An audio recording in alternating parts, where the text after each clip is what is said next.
అసెంబ్లీలో కేటీఆర్ వ్యాఖ్యలకు మంత్రి కోమటిరెడ్డి వెంకటరెడ్డి కౌంటర్ ఇచ్చారు. కాంగ్రెస్ చేస్తున్న అభివృద్ధి కార్యక్రమాలకు వారు ధన్యవాదాలు చెప్పాలన్నారు.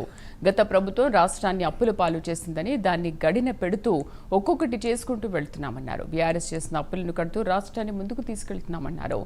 రాష్ట్రాన్ని అభివృద్ధి చేస్తున్నందుకు ధన్యవాదాలు చెప్పాలన్నారు. అలాగే ప్రజలు మోసం చేసినందుకు గత ప్రభుత్వం క్షమాపణ చెప్పాలన్నారు మంత్రి.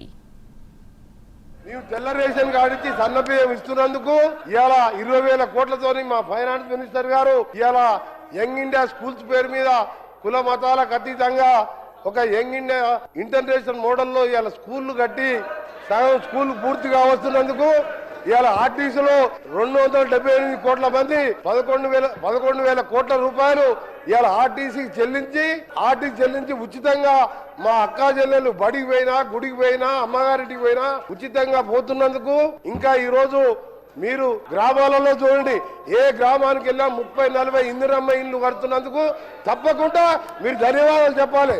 మీరు ఇంకొక విషయం మీకు ఏం చెప్పాలి ధన్యవాదాలు? దళితుని ముఖ్యమంత్రి చేసిన ధన్యవాదాలు చెప్పాలా? 2 బెడ్రూమ్ ఇల్లు ఇచ్చేందుకు ధన్యవాదాలు చెప్పాలా? మేము ఒక్కటే చెప్తున్నాం, కేటీఆర్ గారికి మేము చేసిన కార్యక్రమాలు చెప్పండి, మేము చేసిన మంచి కార్యక్రమాలు చెప్పండి. కొన్ని కార్యక్రమాలు చేసినాం. మొదటగా పేదవాళ్ళకు సంబంధించిన కార్యక్రమాలు చేసుకుంటూ అప్పుల బారిన పడ్డ ఈ రాష్ట్రాన్ని గాడిలో పెట్టుకుంటూ ఒక్కొక్క కార్యక్రమాలు చేస్తూ మీరు మొదలుపెట్టి రిజర్వాయర్ కట్టిండు, ల్యాండ్ ఎక్విజిషన్ లేదు, ప్రాజెక్ట్ లేవు, నీళ్లు లేవు, లక్షల కోట్లు అప్పు చేసిండు.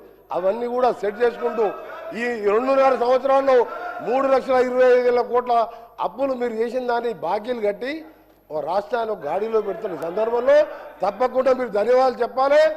ప్రజలను మోసం చేసేందుకు మీరు క్షమాపణ చెప్పాలి. మీరు మేము తెల్ల రేషన్ కార్డు